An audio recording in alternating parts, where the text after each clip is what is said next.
Please describe why would you be the best candidate to support and guide residents and stakeholders through the planning scheme review process to get the best outcomes for the next 10 years? So basically, any town planning or any planning thing needs to not only go through us, but we need to talk to the people and consult with the stakeholders and the general population before any decisions are made about what goes on. As I said before, I think there is a global plan by the UN and WEF to try and control everything we do.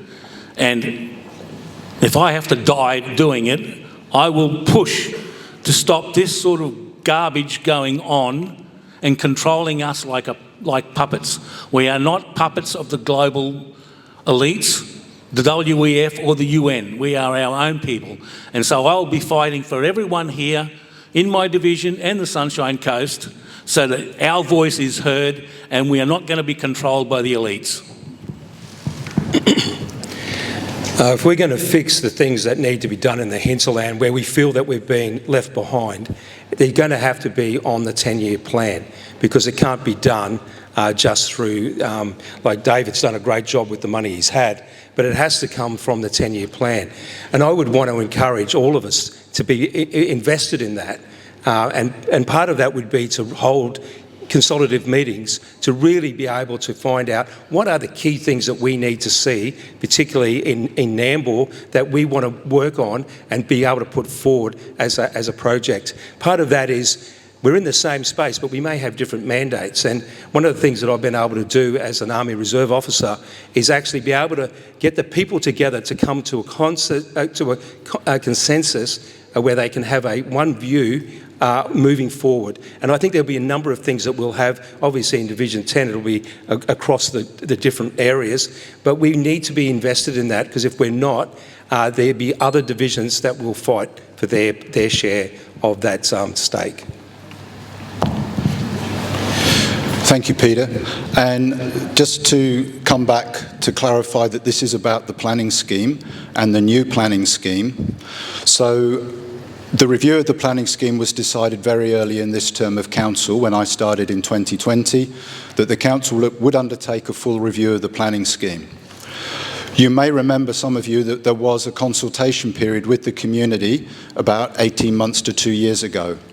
That consultation process was done because this council, the one that I joined, looking for more transparency and consultation, decided to provide the community an opportunity to input on the draft of the planning scheme that has now been sent to the state government. That was not a requirement by the state government to have that consultation process. That was a requirement put in place by the councillors. That's now with the state government. They will review it, they will send it back to us, and there will be another period of consultation for you all to become involved with. The success of the last one had the biggest response of any consultation process ever undertaken. That's how effective it has been, and that's what I'll continue to do.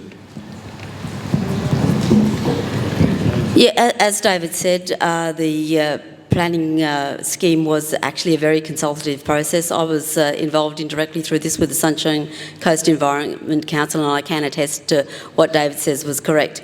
But having said that, that was done, like 80 months ago, and there's probably a few more things that need to be re-looked at. So I'm happy to re-look at what comes back from state government and consult even further. And obviously consulting is pop-ups, it's making submissions easy, it's engaging with the community in any way that's possible, and just making sure that the community is aware of things. I'll just say one other thing too. Obviously planning is overseen by the state laws, and we see too often when council has a decision that developers put in that is too hard to refuse or too expensive to fight. Like, there's so many changes that are made that the developers end up doing whatever they want. I think there was somebody else alluded to this. So we need to think about state laws when it comes to planning, ensure that who we elect in the state government is aware that state laws have to be overhauled as well. Thank you.